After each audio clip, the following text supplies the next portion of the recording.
Open करणार आहोत. ठीक आहे. पॉवर पॉईंट ओपन केल्यानंतर सगळ्यात पहिले तुम्हाला काय करायचं आहे, स्लाइड क्रिएट करायचे. काय करायचे आहे, स्लाइड क्रिएट करायचे. तर न्यू स्लाइड घ्यायची आहे तुम्हाला. त्या न्यू स्लाइडवर पहिले कंटेंट्स असते. हे बघा, जसं इथे मी कंटेंट टाकलेलं आहे, दिसतंय कंटेंट, त्याच्यानंतर त्याचं शॉर्ट कंटेंट असं तयार करायचं आहे. सेकंड स्लाइड घेऊन तुम्हाला काय करायचं आहे, त्याच्यामध्ये तुम्हाला जे कंटेंट तुम्हाला घ्यायचं आहे पॉवर पॉईंट पीपीटी मध्ये, ते तुम्हाला कंटेंट पूर्ण इथे टाईप करायचं. ठीक आहे. सुरुवातीला तुमचं इंट्रोडक्शन असू शकते, ज्या टॉपिकवर तुम्ही स्लाइड बनवताय त्याची माहिती सुरुवातीला. ठीक आहे. तर हे स्लाइड इंट्रोडक्शन क्लिक करून तुम्हाला बोलायचं आहे त्या विषयावर. त्याच्यानंतर तुमचे कोणते टॉपिक आहे ते टॉपिक 1 to 10 पर्यंत जे असेल ते टॉपिक टाकायचे. समरी म्हणजे तुम्हाला त्या पूर्ण प्रेझेंटेशनमध्ये काय समजून सांगायचं होतं ते पूर्ण, आणि कन्क्लुजनच्या नंतर लास्ट स्लाइड राहते एक थँकिंग यूची. ठीक आहे.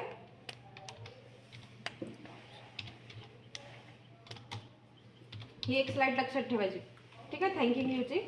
आणि ह्या स्लाइड झाल्यानंतर तुम्हाला आता याचं हे करायचं आहे, फॉर्मॅटिंग आणि एडिटिंग तुम्हाला जे काही आहे याच्यामध्ये ॲड करायचं. त्याला काय करायचं, तुम्हाला ॲनिमेशन आणि ट्रान्झिशन द्यायचं. ट्रान्झिशन कशाला देत असतो आपण, स्लाइडला द्यायचं. पेज नाही आहे, हे आहे स्लाइडला, म्हणजे पूर्ण जे स्लाइड आहे त्याला तुम्हाला ॲनिमेशन द्यायचे. बघा, हे ॲनिमेशनवर क्लिक केल्यानंतर तुम्हाला दिसेल आता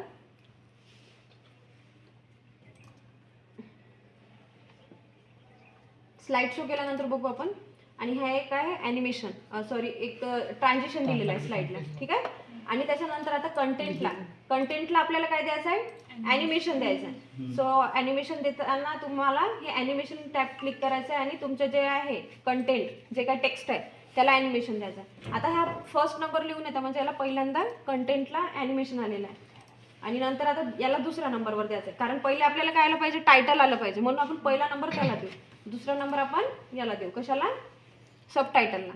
हे आहे तुमचं सबटायटल. हे झालं. याला सेव्ह करायचं, सेव्ह करत राहायचं. नंतर आहे आपलं हे कंटेंटला आपल्याला मग नेक्स्ट वाला द्यायचा आहे. ठीक आहे. तर आपण एखादा नंतरचा देऊ शकतो. आणि यालाही तुम्हाला काय करायचं आहे, याचा टायमिंग इकडे सेट करायचा असतो. टायमिंग सेट करता येते याचा. ठीक आहे. तुमचं ड्युरेशन जर तुम्हाला फास्टमध्ये पाहिजे तर ते फास्ट टायमिंग, स्लो जे काही आहे तुम्हाला असं टायमिंग सेट करता येते. हे बेसिक तुम्हाला समजलं आहे. ठीक आहे. सो सगळ्यात पहिले काय आहे, पहिली स्लाइड राहणार. होममध्ये तुम्हाला काय करायचं, न्यू स्लाइड आहे, न्यू स्लाइड इन्सर्ट करता येते. ठीक आहे. डुप्लिकेट स्लाइड पण आहे याच्यामध्ये ऑप्शन. आणि त्याच्यानंतर तुम्हाला इथे इन्सर्ट टॅबमध्ये तुम्हाला वेगवेगळे पिक्चर्स, टेबल्स, क्लिप आर्ट करता येते इथे तुम्हाला. ठीक आहे. त्याच्यानंतर इथे आहे वर्ड आर्ट. हा वर्ड आर्ट तुम्ही एक बघू शकता. वर्ड आर्टमध्ये तुम्हाला काय करायचं आहे, एखादा जर तुम्हाला एखादं नाव एडिट करायचं आहे, हे आम्ही MSCIT मध्ये खूप आवडीने करायचो हा वाला टॉपिक. ठीक आहे. वर्ड आर्टचा. याच्यामध्ये तुम्हाला काय करायचं आहे, तुमचं नाव टाईप करायचं आहे. सपोज इथं आपण एक कोपा असं नाव घेऊ. ठीक आहे. आता याला वेगवेगळ्या याच्यामध्ये तुम्हाला बघायचं आहे. आपलं नाव इकडे आपण शिफ्ट करून घेऊ, म्हणजे आपल्याला इथं दिसेल. ठीक आहे. दिसतंय वेगवेगळ्या साईजमध्ये. क्लिअर वर्ड आर्ट क्लिअर होऊन जाते. ठीक आहे. पुन्हा ॲड करायचं असेल तर पुन्हा ॲड करता येईल. ठीक आहे. आता यालाच तुम्हाला काय करायचं आहे, तुम्हाला 3D रोटेशन वगैरे जे असते ते पण देता येते. शेप्स पण आहे वेगवेगळे, या शेप्समध्ये पण तुम्हाला देता येते. ठीक आहे. एखाद्या वर्डला तुम्हाला हे सगळं एडिटिंग करून बघायचं आहे. अदर थीम फिल पण आहे याच्यामध्ये, ह्या वेगवेगळ्या थीम फिल तुम्हाला करता येते. आणि याच्यामध्ये 3D ॲनिमेशनसुद्धा आहे, ते पण तुम्ही बघू शकता, रोटेटवाले. आणि मोव्हर रोटेट आणखी याच्यामध्ये आहे 3D. एक मिनटं पॉज करून देशील. याच्यामध्ये फॉर्मॅट शेपमध्ये काय आहे, 3D फॉर्मॅट. ठीक आहे. या 3D फॉर्मॅटमध्ये तुम्हाला टॉपमध्ये 3D पाहिजे की काय बॉटममध्ये पाहिजे, ह्या सगळ्या गोष्टी आहे इथे बघा. फॉर्मॅट बॉटममध्ये जर पाहिजे असेल तर इथून बॉटममध्ये घेऊ शकता. आता याचे विड्थ पण वाढू शकता तुम्ही, जर जास्त पाहिजे असेल हाईट विड्थ तर तुम्ही इथून अप्लाय करू शकता. ठीक आहे. फिल कलर पण चेंज करू शकता, वेगळा कलर पण घेऊ शकता याच्यामध्ये.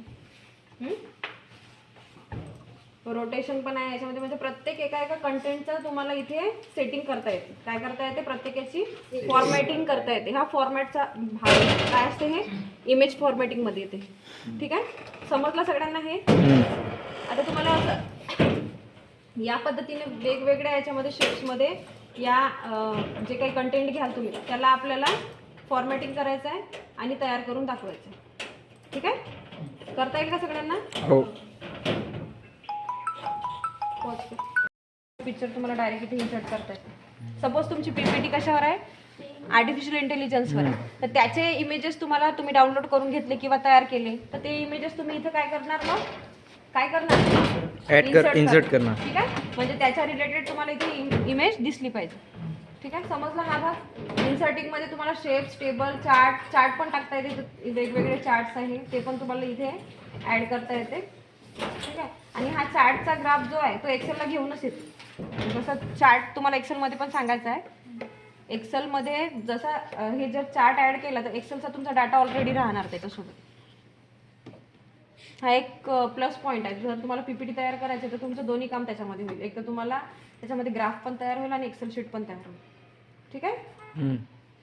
याला मिनिमाइज करून किंवा छोटं थोडं शीटमध्ये घेऊन तुम्ही इकडे ॲड करू शकता. म्हणजे एका स्लाईडवर तुम्ही जितकी तुमची जास्तीत जास्त इन्फॉर्मेशन होईल तेवढी ॲड करून तुम्ही स्लाईड कमी आणि इन्फॉर्मेशन जास्त असं बनवून तुम्ही इफेक्टिव्ह पॉवर पॉईंट प्रेझेंटेशन तयार करू शकता. काय करू शकता? इफेक्टिव्ह पॉवर पॉईंट प्रेझेंटेशन तयार करू शकता. ठीक आहे. त्याच्यामध्ये जर आपल्याला हे एडिट करायचं आहे, कॅटेगरीच्या जागी दुसरं काही ॲड करायचं आहे, तुम्ही त्याचं नाव चेंज करू शकता. सपोज आता एक्सेल शीट इथे आहे, तुम्हाला जर या कॅटेगरीच्या जागी दुसरं नाव पाहिजे, इथे काय पाहिजे? स्टुडंट किंवा ट्रेनी. आलं? ठीक आहे. ह्या मग सगळ्यात जर आपल्याला ट्रेनी 1, ट्रेनी 2, ट्रेनी 4 असं पाहिजे तर मग ते या. ठीक आहे. जिकडे तुम्ही एक्सेल शीटमध्ये जेवढा डाटा ॲड कराल तेवढं मग इकडे चेंजेस होईल. आता इथं सिरीज आहे. सिरीजच्या जागी तुम्ही काय टाकणार? इथे थेअरी प्रॅक्टिकल. ठीक आहे. इथं तुम्ही काय टाकायचं? थेअरी आणि इथं राहणार प्रॅक्टिकल. म्हणजे तुमचे थेअरी आणि प्रॅक्टिकलचे मार्क्स.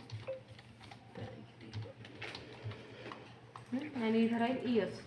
कारण इयर्स आहे ना एक तुमचा एम्प्लॉयबिलिटी स्किल. ठीक आहे. हे एक आहे. परत याच्यात जर तुम्हाला काही डाटा ॲड करायचा असेल तर ते पण तुम्ही करू शकता. समजलं हे सगळ्यांना?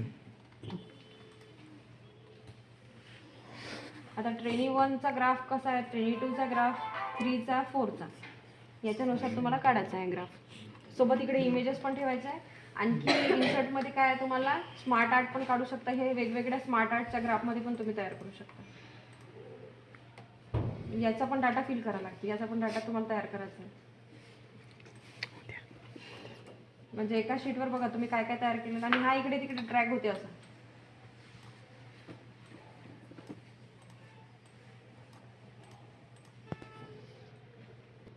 तीन मिनिट आहे शॉर्ट्स. म्हणजे काय काय तयार होतं एका याच्यामध्ये? तुमचं टायटल, ग्राफ, शेप आर्ट्स, आणखी स्मार्ट आर्ट पण तयार होतं आणि इकडे इमेजेस पण. म्हणजे एका स्लाइडमध्येच तुम्ही एवढं सगळं तयार करून बोलू शकता तिथे एका स्लाइडमध्ये. कमीत कमी स्लाइड बनवा, 2-3 स्लाइड आणि त्याचं एक्सप्लेनेशन द्या. करता येईल का?